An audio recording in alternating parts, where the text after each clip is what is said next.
Joining me now is Adele Raemer. She survived the Hamas attack October 7th last week. She and several others traveled to Washington, D.C. to call on Congress to help get their family members and friends home safely. Adele, thank you once again for being with us. It is important, I think, for people to know what you experienced on October the 7th. Can you describe for us again how you survived? So thank you for having me. And just to clarify, I, thank God, do not have any family members hostage or killed. From my kibbutz, we do. And I have many friends who are no longer with us, either dead or hostage. October 7th began at 6:30 with incoming rocket alerts, massive barrages.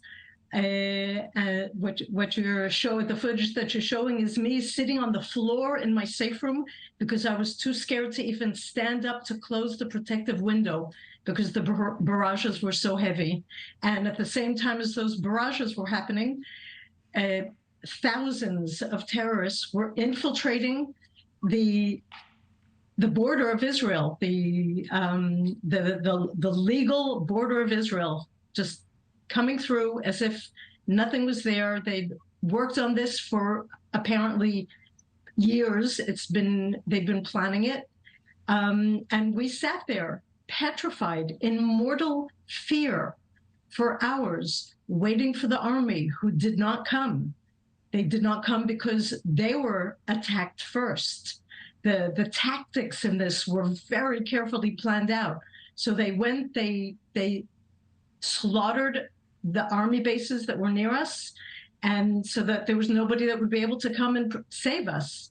So I was in that safe room with the air conditioner off so that we would not be making any noise, with my 33-year-old son for 11 hours. 11 hours. We weren't supposed to go outside not to the bathroom, not to get food, not to get water, just stay in that safe room, which does not lock.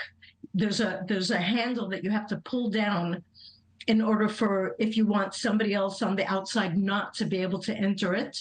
And we're hearing gunfights outside, RPGs, grenades, and shouts in Arabic, speaking in Arabic just outside our walls. So we're sitting there for hours waiting for our turn to come. And we see in the internal SMS messages, we see people in different areas of our community saying the terrorists are here, they're breaking into our house, they're trying to open up the safe room, they're setting our house on fire in order to smoke us out, we can't breathe. It was worst nightmare. Yeah, ever. Sheer terror. And it was so important, Adele, I know, for you to take your story, your experience to Washington, D.C. Why was that, and who did you speak with while in the Capitol? So we spoke with a whole list of congressmen and women and senators. We were a delegation of people who either survived the attack or whose loved ones survived it, whose loved ones are captive in Gaza, to go there and to tell our stories, to beg for them to do anything they can in order to set these people free. Because these terrorists, these monsters, did not come in to make war on an army. They came in to slaughter and capture and decapitate children and babies and elderly people who need oxygen, and rape, and the most horrible things that I won't even say here happened. And so we went there to get their backing so that they can hear the true stories from our mouths, from those of us who experienced it, so that they can go in when the laws are being made, and to have the ammunition needed in order to support us with those laws. That we're getting such a big hug from the government of America and from those Congress people and senators.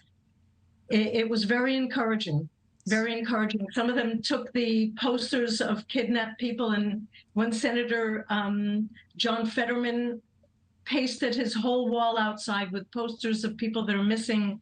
And we got much a lot of support from all of the people that we saw there. Thank you for watching. Go to newsnationnow.com to find NewsNation on your television provider. And don't forget to click the red subscribe button below to get more of NewsNation's fact-driven, unbiased coverage.